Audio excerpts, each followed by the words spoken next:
Welcome to Thank God It's Friday, everybody.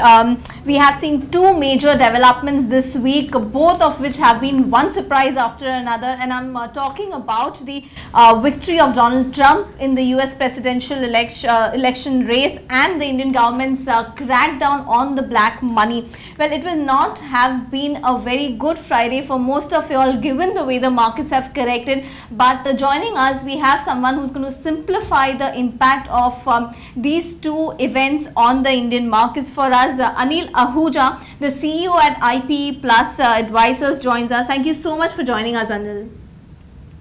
Thank you for having Well, me. now heading straight into the question on the war on against illegal money, as it is said. Anil, tell us, how are foreign investors going to be viewing this big step taken by the Indian government in terms of the government's credentials, and on the other hand, we will also have the short-term impact on the consumption and demand that could probably weigh on the sentiments. Your thoughts on it? So I think you just said it right. The first thing is that in the long run, it is definitely a positive for the country. It will improve both reporting, tax compliance, the amount of money that the government will earn, bringing everything into the official system. And I think that in the long run is a huge positive. Now, the fact is there are all kinds of random estimates on how large is the quote unquote black economy. Whether it is 10% or 30% or 50% of the total of the size of the reported economy doesn't matter. But all these numbers are very large numbers. And the short-term impact of that is going to be quite material, because we all understand that, if somebody has cash income, they are able to somehow use that income to be able to improve their lifestyle. And that lifestyle expenditure is what has been driving the economy for the last 12 months for sure. And we are seeing that in four-wheeler sales, two-wheeler sales, consumer discretionary, and all those things. Now, people clearly are often not able to produce the amount of money that they require in check to buy that car, which is also driving the amount of borrowing that they are taking from the NBFCs to be able to buy those vehicles. So I think there is a impact that we will see both on the consumer side, which is on the consumer discretionary side, as well as on the NBFC front, because this money is being used to lubricate the system, which is the borrowing from the NBFCs to be able to buy all those goods that are being purchased on credit. I mean, EMI is substantially being EMIs are being used to be able to show the capital required to be able to make these purchases. So I think we will see a short-term negative. Long run, obviously, this is a huge positive. 3 weeks leading to the US election, we have seen FIIs withdraw funds from India. But my question to do with that is, how long will it take before FIIs come back? And in the emerging markets basket, where does India stand? Okay, India, if you look at the India on valuation right now is expensive.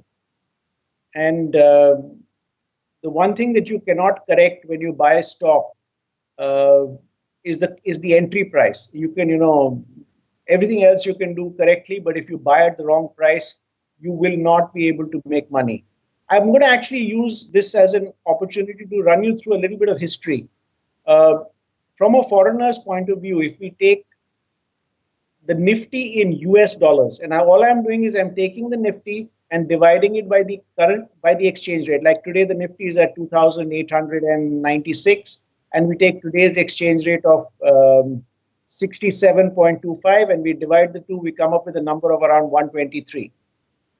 1990, I'm taking you back 25 years ago. 1990, the Nifty starts at 20. So the then Nifty divided by the then exchange rate is 20.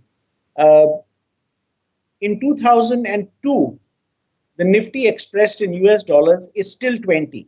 So it takes 12 years, the Nifty does nothing. I mean, it does, minor up and down, and everybody is not a genius. So everybody cannot time the market perfectly, but the Nifty does absolutely nothing in US dollars for a long period of 12 years. Starting 2002 end or 2003, which is when it is still at 20, it goes all the way to 160. So you get an 8x in a period of 5 years. December 2007, you're at 160. So, you get that 5 year period. If anybody catches that 5 years, you've made a ton of money as a foreigner. You don't have to invest in India again. Where are we today? We are at 123. Where were we in March of last year? We were at 146. Remember March of last year when everybody was saying, whether we get to 10,000 Nifty by Diwali or whether we get there by June. That's of 2015, not 16. And we still haven't got there. So what I'm telling you is that as a dollar investor, the Nifty actually has performed for a period of 5 years, or the Indian market on the large cap market has performed for a period of 5 years, from 2003 to 2008. 2008 till today, we're actually down 20%. And even if we look at the last 18 months, we're down give or take 10%. So that's the reality of the Nifty. Now, when do they come back again? India is still one of the most over-owned markets in the emerging market pack.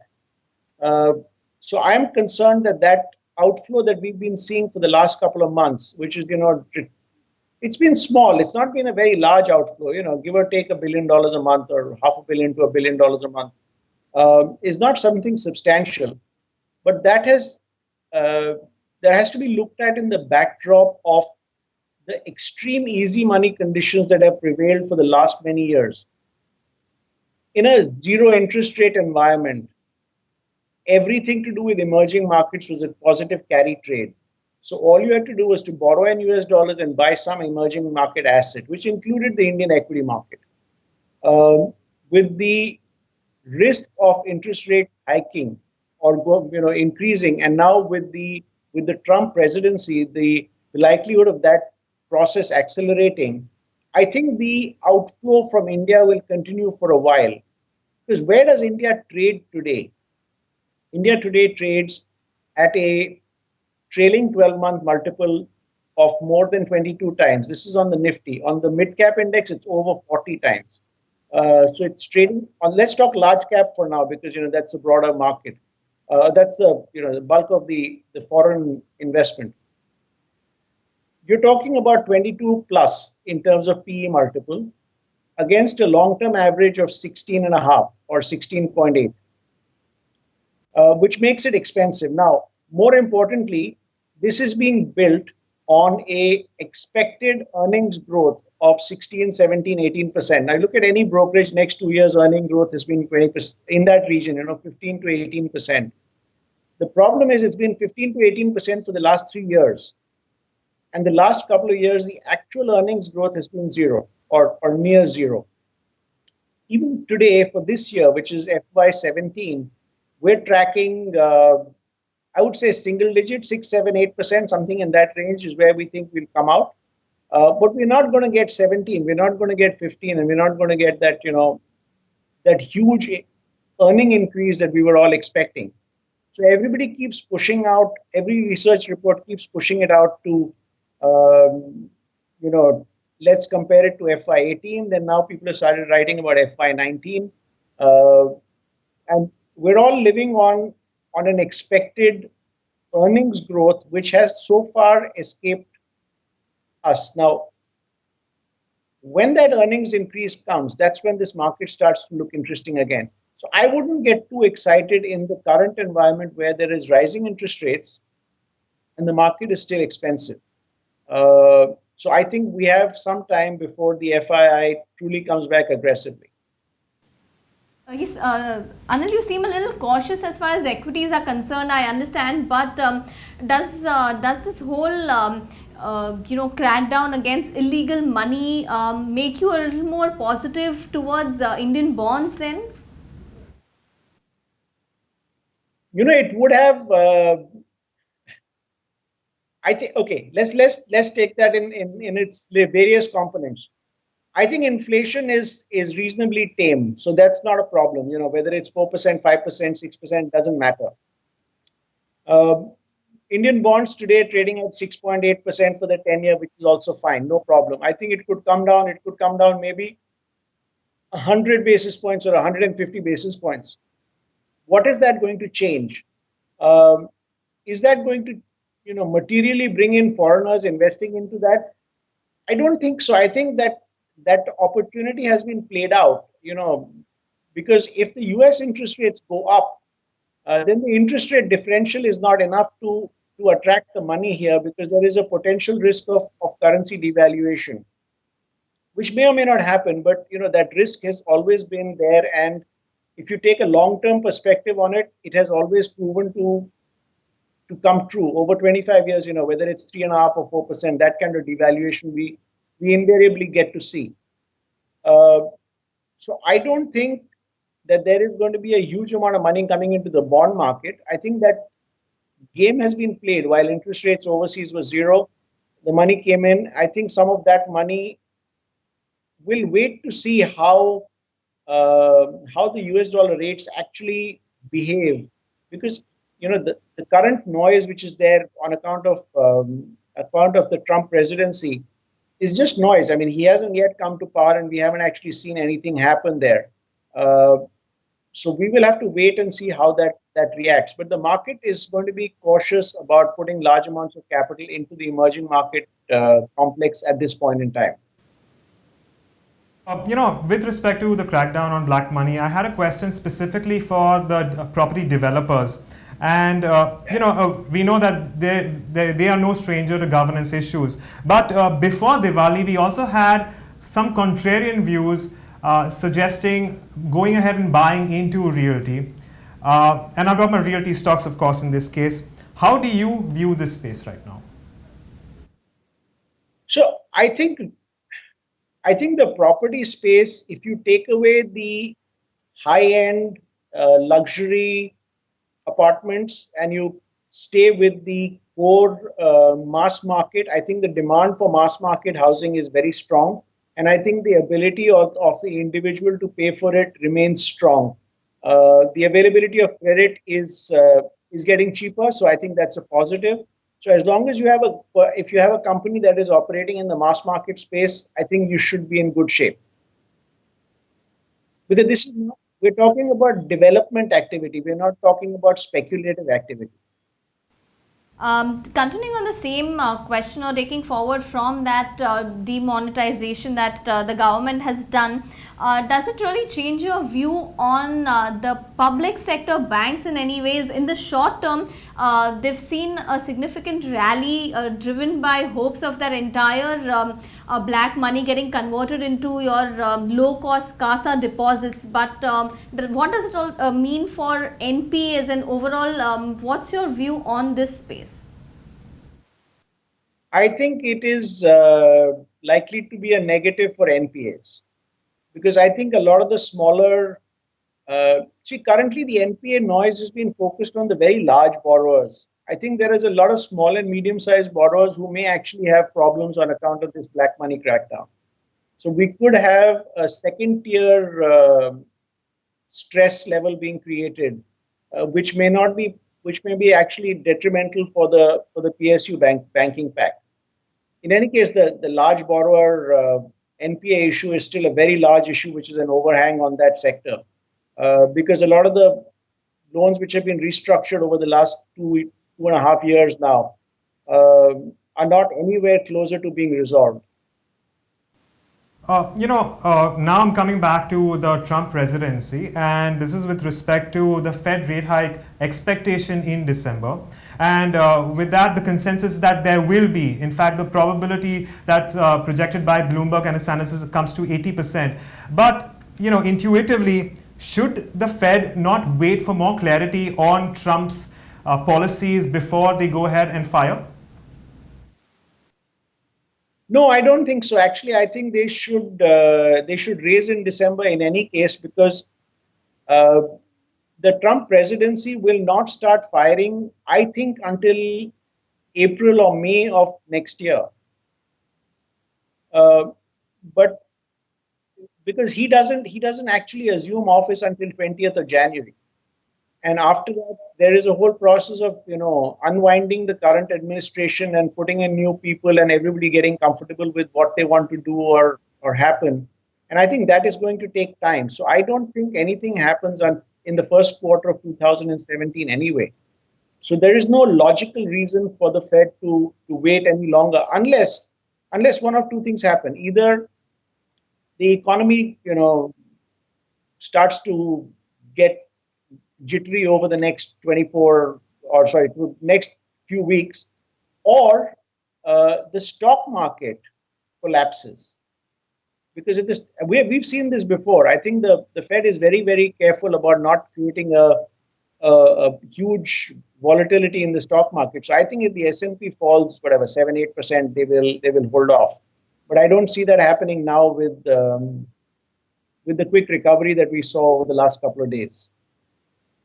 Many believe that the Donald Trump election couldn't have come at a worse time for something like an Indian IT sector, because not only are they really under pressure with respect to discretionary spends in the US, but Donald Trump has said a lot which indicates protectionist tendencies. With that respect, at what point in time do IT stocks start looking like a good bargain? Oh, you've raised two issues in one question. So the first issue, which is a big one, is, has the IT model changed? And I think that is a huge question in itself, because the traditional spenders, the traditional IT spend came from manufacturing, banking, telecom, the usual suspects. The new tech companies are these mobile internet type companies, which I don't think they're outsourcing at all. Forget about outsourcing as a sending work to India, but outsourcing as in letting their core technology go outside their own organization. So they're not letting that work be done by anybody else. So I don't know if Uber gives work out to anybody else. I don't know if some of these newfound uh, companies actually give work out. So I think the business model may be undergoing a change, which will require the Indian IT companies to either realign their business models or develop product or develop something which is actually suitable for the next 10-15 year uh, technology world. I mean, we came from the Y2K world and we did very well. But the world is clearly changing, and I think are we really in uh, in control of our own destiny with what we have and where the world is headed right now? I'm not so sure. I mean, we're talking about what are the big issues? Are mobility, security, artificial intelligence, all those kind of things that are going on. The work is happening in a very, very advanced or high tech sort of field. So I don't know where we are placed, and we haven't heard the right amount of noise coming out from those guys. So that's one side. The second piece, which is the impact of protectionism, I think it was there for everybody to see, and not seeing it is our own mistake. Uh, so if I take you back to the primaries, and the one that really struck me at that time when it happened was the primary which happened in New York. And New York is, I would say, as forward-looking, broad-minded, global a state that you can imagine. In New York, Donald Trump in a three-way race got 64% of the votes, and the second person was 24%. So, clearly what was happening in the ballot box, in the polling booth, was different from what we were hearing in the press. And I was actually not surprised at all with the Trump win. And I will also tell you another part of the story. I was not surprised. Secondly, I did not bet against the equity market because I did bet against the equity market at the time of the Brexit, and I got and I got taken for a ride because I did expect Brexit to happen as well, and the reason was very simple because there were multiple. So even at the time of the Brexit, there were multiple data points that you could pick up. So Google, which reads your and my emails and figures out where we search and checks on everything that you and I do, actually have predicted a Brexit and continued to predict a Brexit. So you can actually go back and search for Google's prediction of Brexit, and they were showing you a map on where the searches were coming from and what was the likely impact of that. And they were telling you that there will be a Brexit. So globalization clearly is on a downtrend because the benefit of globalization is no longer apparent to the developed world. So it was great when they were sending you one television and taking back 3 trees and a ton of iron ore from you. Today's world, it doesn't work because the emerging market is sending the television and not just the tree, and we're sending the furniture, we're not sending the tree. So the equation or the benefit of globalization has actually evaporated, and the more and more technology transfer has taken place to the emerging world, and the developed world is starting to feel the pain of the same thing that worked in their benefit for many years. So the popular vote will be against globalization at this point in time. And you're going to see that in every geography. You're going to see it in Italy. You will see it in France. And I would not be surprised if you see it in Germany, which actually is the biggest exporting nation and biggest beneficiary of having free trade and globalization. I mean, as I was in New Zealand for the last 10 days, and the press there is talking about the trade pact with the Trans-Pacific Trade Pact, and they think that will not get signed.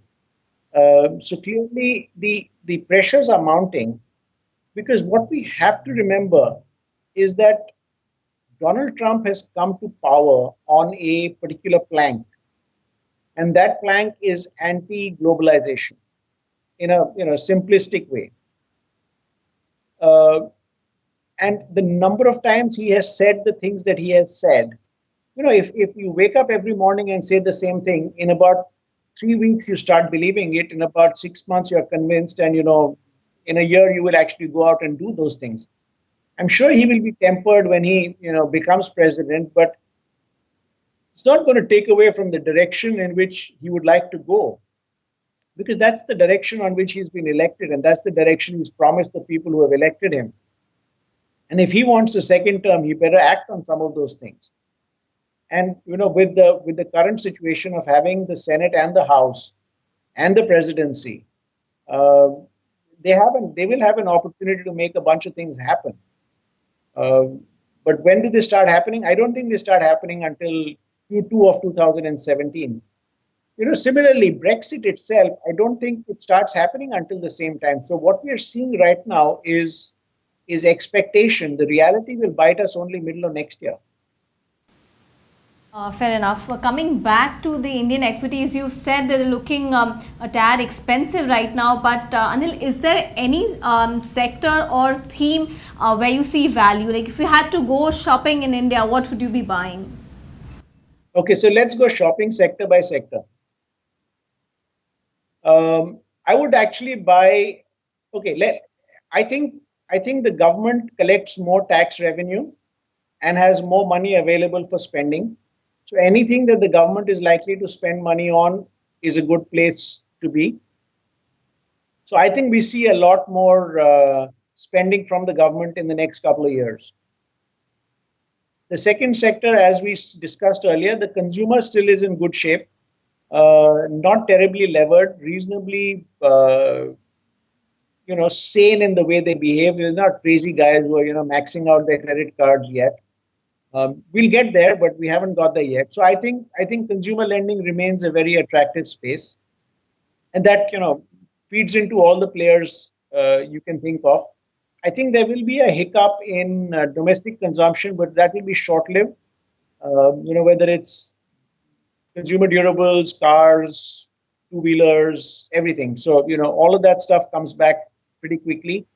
Um, where are the pain points? I don't know. You tell me what happens with telecom. I mean, I think Reliance Jio is a game changer and a disruptor, which is going to cause quite a lot of pain for a while. Um, so I think telecom is a bit of a problem. I think, as we discussed earlier, IT is not the best place to be right now. Pharma, I don't know. I'm a little confused with this new, you know, US FDA noise that started about price fixing and all. I didn't catch it fully because I was actually on holiday for the last last 10 days or so. I saw some of it, but not all of it. But I still need to do a little more work before I get comfortable with pharma. What are we missing? State IT, he spoke about consumption, he's spoken about autos, we spoke about banks. So I guess we broadly covered most of it. I think cement should do well also. If government spending takes off, then cement does well. Um, what else? What else do we have? Industrials, or it will still see some more quarters of pain before that private investment comes in, or do you think the government investment led sectors will really do well? I don't think private sector capex starts in a hurry. I think we wait for some time for that to show up. Um, we're still missing some stuff, I think. Um, the one that actually surprises me is power, because I would have thought by now we would be building a lot more power plants, but the PLF, the existing capacity is running at 65% PLF. So I think the power shortage has sort of disappeared for some reason. The way oil prices have been moving, so energy companies and metal companies. I think if the government spending comes in, we get a boost on both metals and oil. Right. Well, while you were on holiday, among the many things that unfolded, one of the more important things was also the boardroom battle in Tata Sons. We just want to know, how do you think things are going to fall eventually for its major companies, the major Tata companies? I honestly don't know, but I just think that it's the Tata Group was kind of the leading light of Indian corporate world, and to have questions being asked about corporate governance and the way they conducted themselves, or they continue to conduct themselves, I think that's a big negative for India in general. It's not something that I would be. It's not something to be proud of, the way they have conducted themselves, and the way this is going on, because I don't think it's over. And this mudslinging that's going on in the public domain, uh, it's a bunch of accusations which are being thrown around, and it will take a few regulators to start pulling at those strings, because any of those loose ends means it's one more thing from where a regulator starts to ask questions, and one thing can lead to another. So I don't know where it ends, but I clearly think that they have created a problem. Anil, we are going into the weekend, and we always ask our guests about a few books that they'd like to recommend to our viewers. A lot of them are very young. Are there any books that you'd like to recommend our viewers? For books, I can actually no. I actually like to spend my time outdoors. I don't spend so much time reading books. Uh, so so I'm going to try and play 27 holes of golf on Sunday. I'm going to try and get my act together tomorrow. That was my next question anyways, your plans for the weekend, actually. But yes, you're going to spend some time playing golf. And Yeah, so Sunday morning I'm going to hit the course, play 18 holes, come back, have lunch, go to sleep for 2 hours, wake up and go and play 9 more, and then have a couple of drinks, and basically have a very, very busy Sunday planned. You can see that. Well, guys, it's been a really, really tough week, especially if you're a bull in these equity markets. But I'm sure the conversation that we've had with Anil right now has helped you out, at least to a certain extent. It's given you a lot more clarity. Anil, I want to thank you for joining us this Friday and taking us through some of those questions. And as for you guys can always come back next week and join us for yet another edition of Thank God It's Friday. Thank you, guys. Thank you. Thank you.